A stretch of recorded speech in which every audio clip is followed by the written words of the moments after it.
নমস্কাৰ বন্ধুসকল, স্বাগতম জনাইছোঁ আপোনালোকক মোৰ ইউটিউব চেনেললৈ। আজি জনতা ভৱনৰ পৰা যিটো প্ৰেছ ব্ৰিফিং কৰা হৈছিলে, মাননীয় জয়ন্ত মল্ল তেওঁ যিটো প্ৰেছ ব্ৰিফিং কৰিছিলে তাতে এটা বহুত ইম্পৰ্টেণ্ট টপিক তেওঁ উলিয়াইছিলে।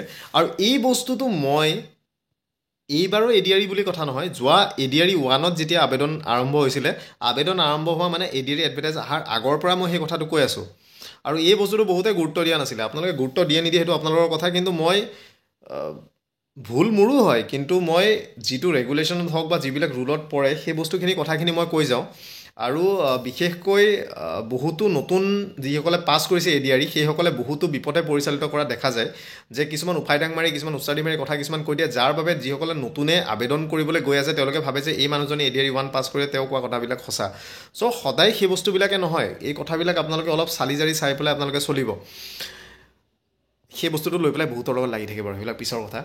আজি পুনৰ সেই কথাটো ক'লে যে আপোনালোকে আজি যেতিয়া এডিআৰি 2 আবেদন আজি বন্ধ হ'ল, আবেদন বন্ধ হোৱাৰ আগতে মোক বহুতে মেছেজ কৰিছে আৰু সকলোকে মই সেই একেটা কথাই কৈছোঁ যে আপোনালোকে যদি আবেদন কৰিব বিচাৰিছে আপোনালোকে এনঅ'চি লৈ পেলাই আপোনালোকৰ যিখন এমপ্লয়মেণ্ট এক্সচেঞ্জৰ যিখন আপোনালোকৰ ৰেজিষ্ট্ৰেশ্যন আছে সেই ৰেজিষ্ট্ৰেশ্যনখন আপোনালোকে ৰেজিষ্টাৰ কৰক।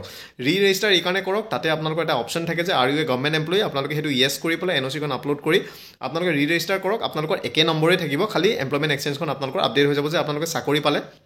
চাকৰি পোৱাৰ পিছত আপোনালোকে চাকৰি কৰি আছে বুলি তাত সেইটো মাৰ্কিং হৈ যাব আৰু আপোনালোকৰ পুনৰ আপোনালোকে ৰেজিষ্টাৰ আপোনালোক হৈ যাব, যাতে ফৰ বেটাৰ এমপ্লয়মেণ্ট আপোনালোকে সেইখন ইউজ কৰিব পাৰে।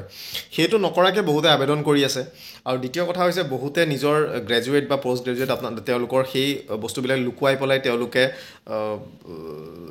গ্ৰেড 4 চাকৰিত তেওঁলোকে আবেদন কৰি আছে, এমপ্লয়মেণ্ট এক্সচেঞ্জখন আপডেট নকৰি, তেনেকুৱা ধৰণৰ বহুখিনি কথা কৈ আছে। আৰু এই বস্তুটো মই প্ৰথমৰ পৰাই কৈ আছোঁ যে আপোনালোকে এই বস্তুটো বন্ধ কৰক, কাৰণ ডুপ্লিকেচি কৰি পেলাই কেতিয়াও কোনো ধৰণৰ কাম আপোনালোকে নকৰিব। আজি পুনৰবাৰ সেই কথাটোকে মাননীয় যি জয়ন্ত মল্ল ডাঙৰীয়া তেওঁ সেই কথাটো আকৌ ক'লে যে বৰ্তমান এমপ্লয়মেণ্ট এক্সচেঞ্জত ডাটা কালেকশ্যন চলি আছে আৰু তেওঁলোকে সেই বস্তুটো বহুত গুৰুত্ব সহকাৰে লৈ পেলাই তেওঁলোকে সেই বস্তুটো চলাই আছে, যে ডাটা কালেকশ্যন কৰি পেলাই তেওঁলোকে যি naukri.com লগত তেওঁলোকে MOU তেওঁলোকে চাইন কৰিছে, চাকৰিৰ কাৰণে হওক কিবা কাৰণে হওক, তেওঁলোকে যিটো মাইনৰ যিবিলাক ডিটেইল আছে তেওঁলোকে সকলোবিলাক আপোনালোকৰ ধৰি লওক মানে পঢ়াৰ বাদে আপোনালোকে স্কিল আপোনালোকে কিবা যদি আহৰণ কৰিছে তেনেকুৱা ধৰণৰ প্ৰত্যেকবিলাক তেওঁলোকে ডিটেইলছ তেওঁলোকে বস্তুবিলাক জমা ল'বলৈ লৈছে। এই বস্তুবিলাকৰ পৰা কি হ'ব, যদি আপোনালোকে সেই বস্তুটো আপডেট কৰিব লগা যদি আপোনালোকে হয়, আপডেট কৰিব লগা হ'লে আপোনালোকৰ কি হ'ব যে আপোনালোকে কেতিয়া পাছ কৰিছে সেই বস্তুটো প্ৰথম কথা তাত ওলাই পৰিব, যে আপোনালোকে কেতিয়া পাছ কৰিছে। যদি আপুনি যদি আগতে পাছ কৰিছে, আপুনি যদি সেইটো লুকুৱাই পেলাই গ্ৰেড 4 আবেদন কৰিছিলে দেনটো আপোনালোকৰ সেই বস্তুটো গ'ল। দ্বিতীয় কথা, আপোনালোকে যদি ইয়াৰ পূৰ্বতে এডিআৰি 1ত যদি আপোনালোকে চাকৰি লৈছিলে, যদি সেই বস্তুটো যদি আপডেট হয় দেন সেইটো এটা সমস্যা হ'ল, ধৰা পৰিলে। সেইটো বাৰু বহুত হেৰি আছে, মই জাষ্ট নৰ্মেল ওপৰে মই কথাটো কৈছোঁ। চতুৰ্থ কথা, গ্ৰেড 4 পৰা যেতিয়া আপোনালোকে গ্ৰেড 3 আপোনালোকে প্ৰমোশ্যন পাব, চ' আপোনালোকে মিনিমাম গ্ৰেজুৱেট হোৱাটো সেইটো মেণ্ডেটৰী হয়। মেক্সিমাম অফিচতে সেই বস্তুটো মেণ্ডেটৰী হয় যে গ্ৰেড 3 আবেদন মানে কি গ্ৰেড 3 প্ৰমোশ্যন পাবলৈ হ'লে আপোনালোকৰ গ্ৰেজুৱেট হোৱাটো দৰকাৰী হয়। চ' সেইটোত যদি আপোনালোকে যদি দিবলৈ যায় যে আপুনি সোমাইছিলে গ্ৰেড 4 হিচাপে, য'ত আপোনালোকৰ মেক্সিমাম কোৱালিফিকেশ্যন হায়াৰ ছেকেণ্ডেৰী আছিলে, কিন্তু আপুনি যদি সেই পিৰিয়ডটোতে যদি আপুনি গ্ৰেজুৱেট হৈছিলে দেন সেইটো এটা সমস্যা হ'ল। চ' এনেকুৱা ধৰণৰ বস্তুবিলাক নকৰিব। আজি গ্ৰেড 2 এডিআৰি 2ত যদি আপোনালোকে আবেদন কৰিছিলে ধৰি লওক কোৱালিফিকেশ্যন লুকুৱাই পেলাই, চ' তেনেকুৱা ধৰণৰ যদি বস্তু হৈছে দেন কথাবিলাক অলপমান ভাবিব।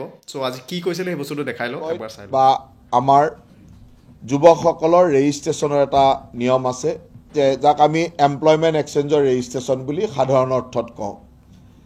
আমি এই এমপ্লয়মেণ্ট এক্সচেঞ্জৰ ৰেজিষ্ট্ৰেশ্যনৰ জৰিয়তে আমাৰ ৰাজ্যখনত বিভিন্ন শিক্ষাগত অৰ্হতা সম্পন্ন কিমান যুৱক যুৱতী আছে, কিমান আনএমপ্লয়ড আছে, এই গোটেই তথ্যখিনি আমি সেই এমপ্লয়মেণ্ট এক্সচেঞ্জৰ ৰেজিষ্ট্ৰেশ্যনৰ তথ্যৰ পৰা আমি গম পাওঁ। বিগত সময়ত এই ৰেজিষ্ট্ৰেশ্যন আমাৰ চলি আছিল আৰু আমি এই ৰেজিষ্ট্ৰেশ্যনক অনলাইন পৰ্টেললৈকে সেৱা সেতু পৰ্টেলৰ জৰিয়তে অনলাইন কৰিছিলোঁ। আৰু যোৱা কিছুদিন ধৰি আমাৰ অনলাইনতে ৰেজিষ্ট্ৰেশ্যন চলি আছিল, যিটো আগতে এমপ্লয়মেণ্ট এক্সচেঞ্জবিলাকৰ অফিচত গৈ মানুহে ৰেজিষ্ট্ৰেশ্যন কৰিছিল। আমি পিছলৈকে ইয়াক অনলাইন পৰ্টেললৈ আনিলোঁ আৰু অনলাইন পৰ্টেলতে আজিকালি সকলোৱে ৰেজিষ্ট্ৰেশ্যন কৰিব পাৰে। কিছুমান স্পেচিফিক কাৰণত য'ত আমাৰ অফলাইনৰ প্ৰয়োজন হয়, যেনেকৈ NRC ৰিলেটেড কথা হ'ব পাৰে বা অন্যান্য দিব্যাংগজন হ'ব পাৰে, এনেকুৱা কিছুমান স্পেচিফিক কাৰণত আমি অফলাইন ৰেজিষ্ট্ৰেশ্যনো এমপ্লয়মেণ্ট এক্সচেঞ্জত গৈ কৰে। এতিয়া আমাৰ এই অনলাইন পৰ্টেলৰ জৰিয়তে যিটো ৰেজিষ্ট্ৰেশ্যন কৰি আছিলোঁ, এই ৰেজিষ্ট্ৰেশ্যনত আমি আজিৰে পৰা আমি আকৌ ৰেজিষ্ট্ৰেশ্যনৰ ব্যৱস্থা এটা এইকাৰণে কৰিছোঁ যে আমাৰ অনলাইন পৰ্টেলত ৰেজিষ্ট্ৰেশ্যন হৈ থকা গোটেই ব্যৱস্থাটোত কিছুমান ফিল্ড বা স্পেচিফিক কিছুমান ফিল্ডৰ আমাৰ তাত নাছিলে। যেনেকৈ আমাৰ তাত ইঞ্জিনিয়াৰিং গ্ৰেজুৱেট কিমান আছে, কিন্তু কিমানজন কেমিকেল ইঞ্জিনিয়াৰ, কিমানজন মেকানিকেল, 2টা মাহ জানুৱাৰী মাহ আৰু ফেব্ৰুৱাৰী মাহ এই ৰেজিষ্ট্ৰেশ্যন খোলা থাকিব। ফেব্ৰুৱাৰী মাহৰ 29 তাৰিখলৈকে এই ৰেজিষ্ট্ৰেশ্যন যাতে সকলোৱে নিজে নিজে এই অনলাইন পৰ্টেলত গৈ কৰে। তেওঁলোকৰ ৰেজিষ্ট্ৰেশ্যন আছে, তাক মাত্ৰ অনলাইনত আপগ্ৰেড কৰি দিব লাগে। তেওঁলোকৰ কিছুমান ডাটা আমি নতুনকৈ বিচাৰিছোঁ। এই বছৰে ধৰক আমি এতিয়ালৈকে আমাৰ চৰকাৰে প্ৰায় 88,000 লোকক চাকৰি দিলে, 88,000 লোকক চাকৰি দিলে। এতিয়া এমপ্লয়মেণ্ট এক্সচেঞ্জত সেইসকলো আনএমপ্লয়ড হিচাপে সোমাই আছে, কাৰণ তেওঁলোকে ৰেজিষ্ট্ৰেশ্যন কৰিছিল আনএমপ্লয়ড বুলি, তাৰপিছত চাকৰি পালে, গতিকে নামটো তেনেকৈ আছে।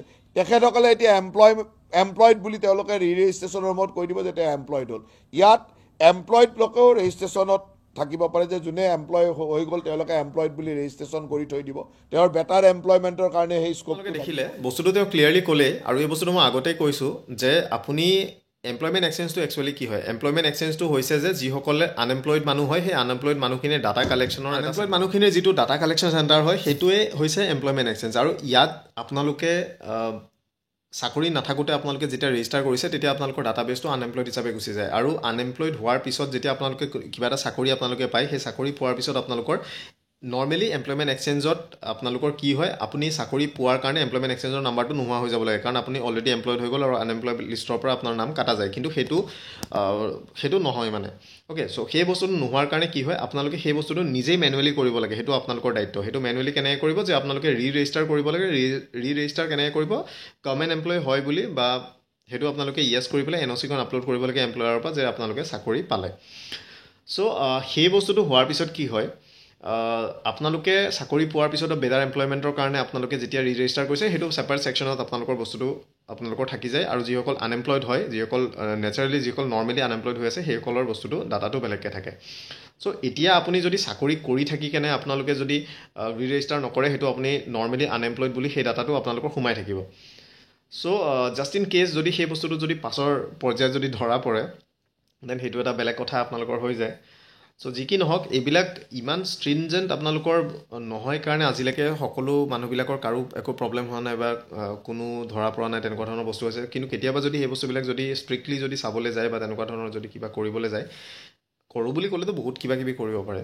চ' সেইটো কাৰণে যদি কেনেবাকৈ যদি সেই বস্তুটো যদি আইডেণ্টিফাই কৰাৰ যদি কিবা প্ৰক্ৰিয়া যদি তেওঁলোকে হাতত লয়, বা কিবা যদি হেৰি কৰে, দেন ডেফিনেটলি সমস্যা এটা আপোনালোকৰ হ'ব।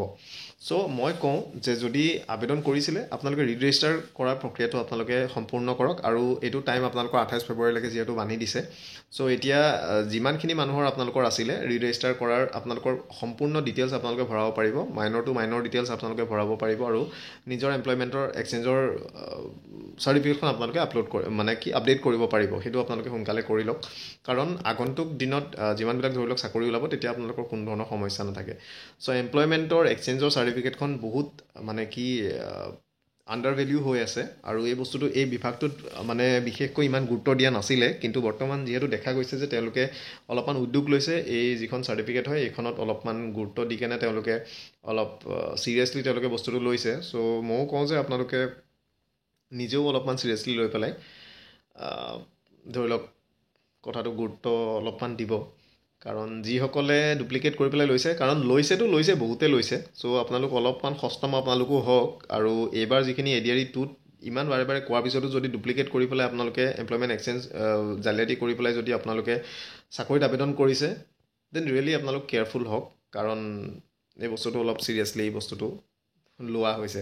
চ' চাওক, মই কথাখিনি খালি ক'লোঁ, কেনেকৈ একচেপ্ট কৰে নকৰে সেইটো আপোনালোকৰ নিজস্ব কথা, সেইটোত মই একো ক'বলৈ নাযাওঁ। কিন্তু চাব আৰু। Thank U.